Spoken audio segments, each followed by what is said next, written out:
Hello everyone, welcome to our channel sharing the knowledge. आज इस video में हम रियल नंबर के बारे में पढ़ेंगे। रियल नंबर क्या है? तो रियल नंबर को शुरू करेंगे कहाँ से? जहाँ से हमने पढ़ा शुरू किया था। कहाँ से? नंबर सिस्टम से। सो नंबर सिस्टम कहाँ से शुरू होता है? चलिए शुरू करते हैं वीडियो को यहाँ से। तो नंबर सिस्टम कहाँ से शुरू होता है? Natural numbers. कहाँ से शुरू होता है? Natural numbers. तो नेचुरल नंबर क्या है? हमने पढ़ा था नेचुरल नंबर 1 से शुरू होता है। जितना तक हमें काउंटिंग आता है उतना होता है नेचुरल नंबर। तो नेचुरल नंबर के साथ अगर हमने जीरो लगा लिया तो ये क्या हो जाएगा? होल नंबर हो जाएगा। हो जाएगा कि नहीं? ठीक है। तो all the natural numbers are whole numbers. जितना भी नेचुरल नंबर है सब होल नंबर है। तो होल नंबर है। होल नंबर क्या है? 0 1 2 3 जितने भी सब जीरो से स्टार्ट होके जितने भी सब पॉजिटिव नंबर है ऑल आर होल नंबर्स। ठीक है। तो अगर हम नेगेटिव नंबर इसमें इंक्लूड कर देंगे -1 -2 -3 कंटिन्यू, ठीक है, ऐसे ही अगर इंक्लूड कर देंगे तो ये क्या हो जाएगा? इंटीजर्स हो जाएगा। तो all whole numbers are integers. Okay. अब आया रेशनल नंबर। जब जो बात हम स्टैंडर्ड 8 तक पढ़ते हैं, रेशनल नंबर किसको बोलते हैं?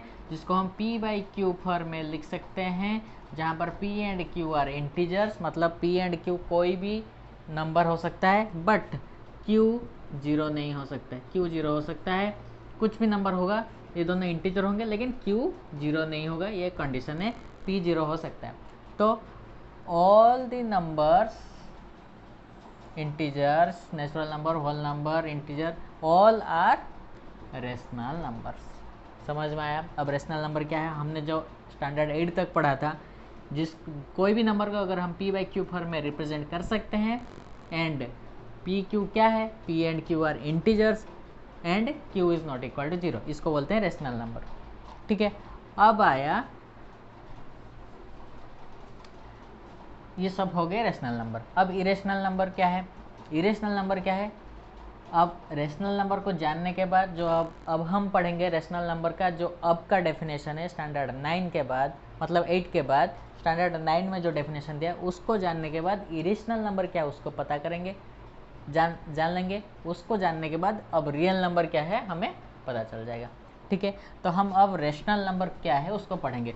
रेशनल नंबर तो अभी हमने पढ़ा है, जिसको p/q फॉर्म में रिप्रेजेंट कर सकते हैं, वो नहीं है। That is the definition till 8। तो 8 तक वो डेफिनेशन हमें पढ़ना था। 8 के बाद जब 9 हो गए तो रेशनल नंबर का और एक डेफिनेशन है। क्या है? तो रेशनल नंबर किसको बोलेंगे? The number which can be terminated and, मतलब उसको डिवाइड करेंगे, अगर वो टर्मिनेट हो जा रहा होगा उसको बोलेंगे रेशनल नंबर। अगर टर्मिनेट नहीं हो रहा होगा, रिपीट हो रहा होगा। देखो, अगर मैं यहाँ पर लिख दूँ 4/2, तो 4/2 को मैं अगर डिवाइड करूँगा कैंसिल हो जाएगा, तो आंसर होगा 2। तो ये टर्मिनेट हो गया। टर्मिनेट मतलब अगर मैं यहाँ पर लिखूँ 2/7 लिखा, 2/7 को मैं डिवाइड करूँगा तो 2 is the dividend and 7 is the divisor. Divide करूँगा तो 0 डाला यहाँ पे मैंने, 2 - 0 इज़ 2। अब डेसिमल दिया, ये 20 हो गया। 7 2 14, 6, फिर 0 आया, 7 8 56, फिर 2 आया, सॉरी 4 आया, अब 0 7 5 35। तो दिस विल कंटिन्यू, ये कंटिन्यू करेगा। 2 8 5, उसके बाद डिवाइड करेंगे 7, 2 8 5 7, देन 1, देन 4, ऐसे कंटिन्यू चलेगा। ठीक है। तो after some time it will repeat itself, ये रिपीट करेगा। 2 8 5 7 1 4, 2 8 5 7 1 4, ऐसे चलेगा। ठीक है। तो this is non terminating. Terminate मतलब अगर रिमाइंडर 0 आ रहा है उसको बोलेंगे टर्मिनेटिंग। रिमाइंडर अगर 0 नहीं आ रहा है उसको बोलेंगे नॉन टर्मिनेटिंग। याद आया? रिमाइंडर अगर 0 हो गया इसको बोलेंगे टर्मिनेटिंग। रिमाइंडर इज 0, टर्मिनेटिंग बोलेंगे।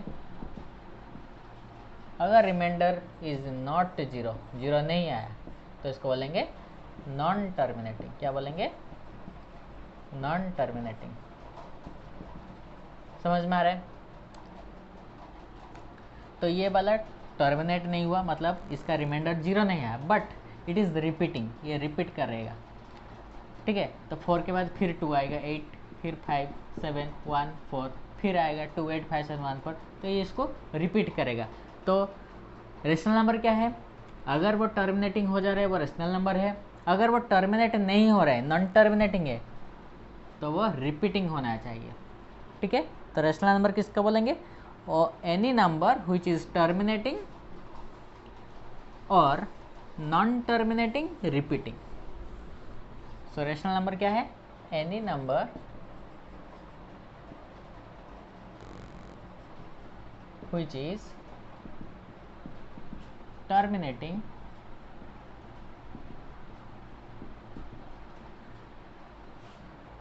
or non-terminating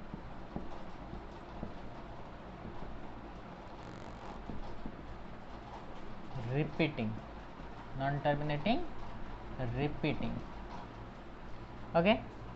तो कोई भी नंबर हो, अगर वो टर्मिनेट हो जा रहा है रेशनल नंबर है, अगर टर्मिनेट नहीं हो रहा है, अगर टर्मिनेट नहीं हो रहा है, रिपीट हो रहा होगा, उसको बोलेंगे क्या? Rational number. रिपीट मतलब उसका एक पीरियड है, 2 3 2 3 2 3 ऐसा चला, दिस इज कॉल्ड रिपीट, ऐसा रिपीट हो रहा होगा। लेकिन 2 3 फिर 2 के बाद डबल 3 आ गया, 2 के बाद फिर 3 3 हो गया, दिस इज नॉट रिपीट। इसका जो रिपीट का एक पीरियड नहीं है, ठीक है, रेगुलर पीरियड नहीं, it is irregular repeat, so this is not called repeat, this is not called repetition, okay.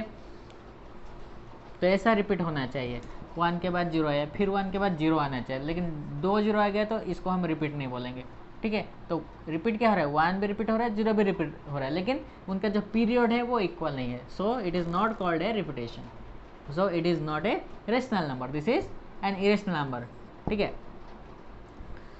अब इरेशनल नंबर किसको बोलते हैं? इरेशनल नंबर किसको बोलेंगे?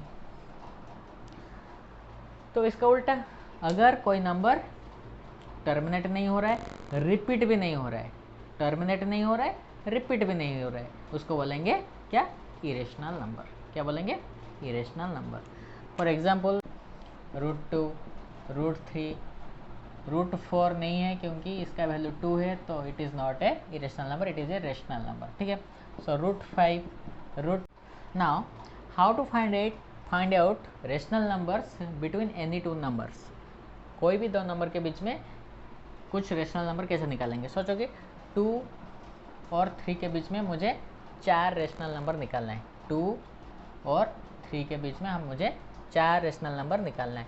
तो 4 रेशनल नंबर निकालने के लिए बोला है, तो मैं क्या करूँगा? 4 + 1 करूँगा पहले, ये वाला याद रखना, 4 + 1 हो गया 5। मुझे 2 और 3 के बीच में 4 रेशनल नंबर निकालना है, कितना? 4 रेशनल नंबर निकालना है, ठीक है। तो मैंने क्या किया, ये जो 4 दिया था मैं इसके साथ +1 करके 5 लिख दिया, तो यहाँ पर 5 लिख दिया।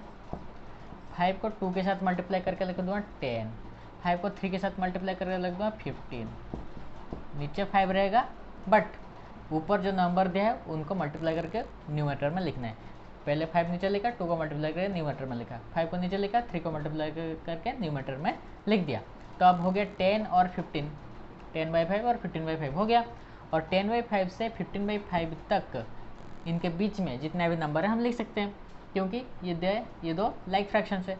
तो 10/5 के बाद क्या आता है? 11/5, 12/5, 13/5, 14/5 एंड 15/5। तो सॉरी, हमें 4 बोला था, तो 4 हो गया, हमने 4 रेशनल नंबर्स निकाल दिए 2 और 3 के बीच में, ठीक है।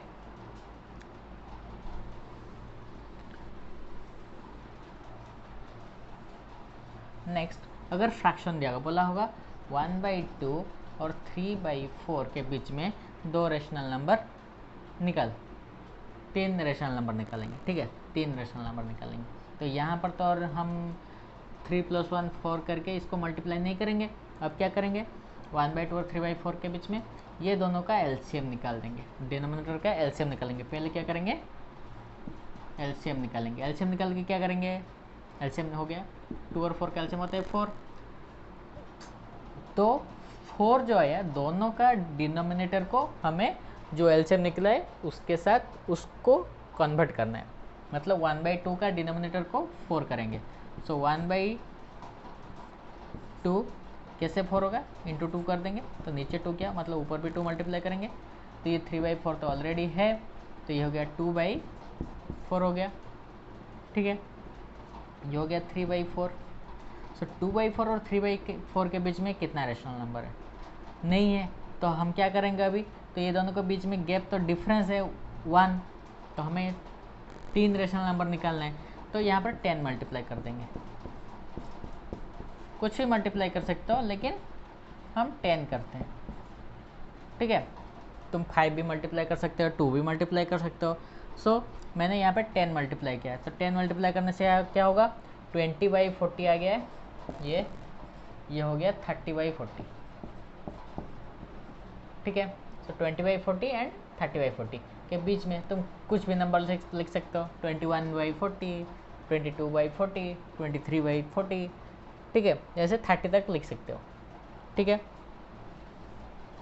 ये बात याद रखना, जो हम डिनोमिनेटर के साथ मल्टीप्लाई करेंगे वो ही नंबर हमें न्यूमरेटर के साथ मल्टीप्लाई करना पड़ता है।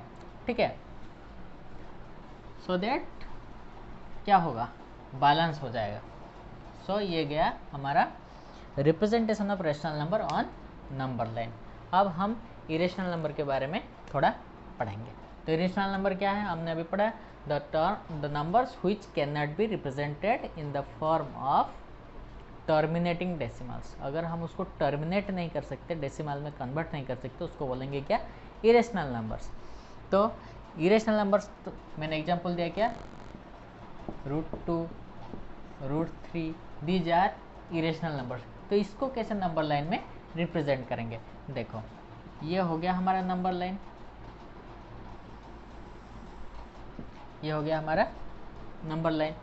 तो यहाँ पर क्या करेंगे, हम एक पॉइंट लेंगे, ये वाला पॉइंट एक ले लेते, नेम इट ए, एंड दूसरा पॉइंट लेंगे बी, कुछ भी लेंथ हो, यहाँ पर 2 सेंटीमीटर 3 सेंटीमीटर कुछ भी लेंथ हो, यहाँ पर लेंथ हमें मेजर नहीं करना है, हमें नंबर लाइन में इरेशनल नंबर को रिप्रेजेंट करना है।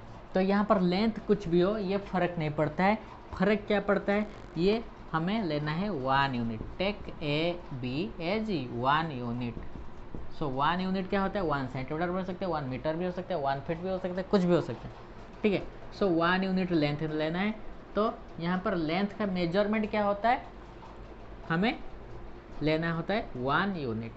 3 सेंटीमीटर भी होगा उसको 1 यूनिट लेंगे, 5 सेंटीमीटर भी होगा उसको 1 यूनिट लेंगे। इसमें क्या चाहिए, एक कॉम्पास चाहिए और एक स्केल चाहिए, कॉम्पास और स्केल।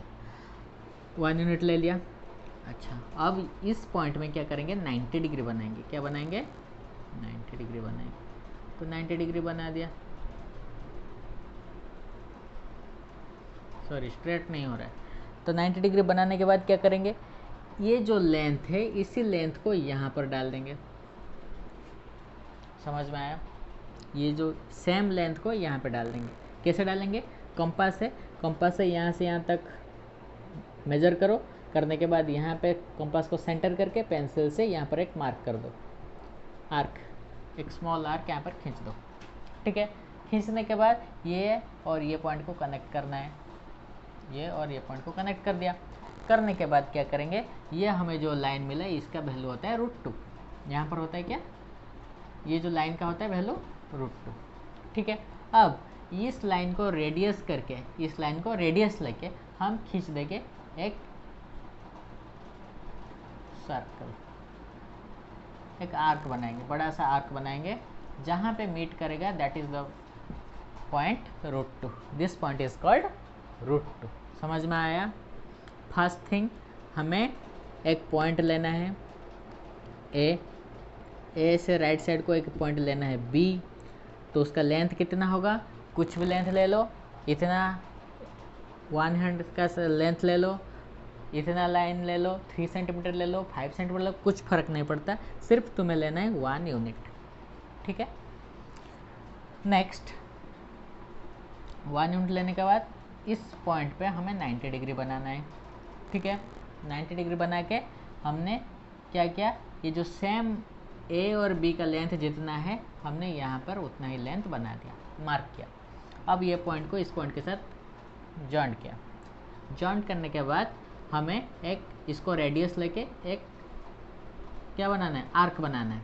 तो जहाँ पर ये टच किया लाइन को, दैट इज द पॉइंट √2। अच्छा, ये √2 क्यों हुआ?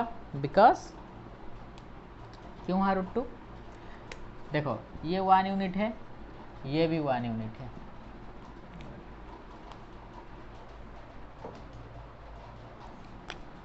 ये 1 यूनिट है, ये भी 1 यूनिट है। तो इसका वैल्यू कितना होगा? पाइथागोरस फॉर्मूला याद है, h² = p² + b² डाल के यूज कर सकते हो। सो h = p + p² + b² √over। सो p² मतलब मीन्स 1 का स्क्वायर तो 1 होता है, ये 1 का स्क्वायर 1 होता है, क्योंकि ये दोनों का लेंथ सेम है तो 1 1 दोनों है। तो 1 + 1 = 2, सो इट इज़ √2। समझ में आया √2 कैसे रिप्रेजेंट हुआ? ठीक है। सो √3 को कैसे रिप्रेजेंट करेंगे? तो √2 को हमने रिप्रेजेंट कर दिया, अब √3 को करेंगे। √3 को रिप्रेजेंट करने के लिए हमें क्या चाहिए?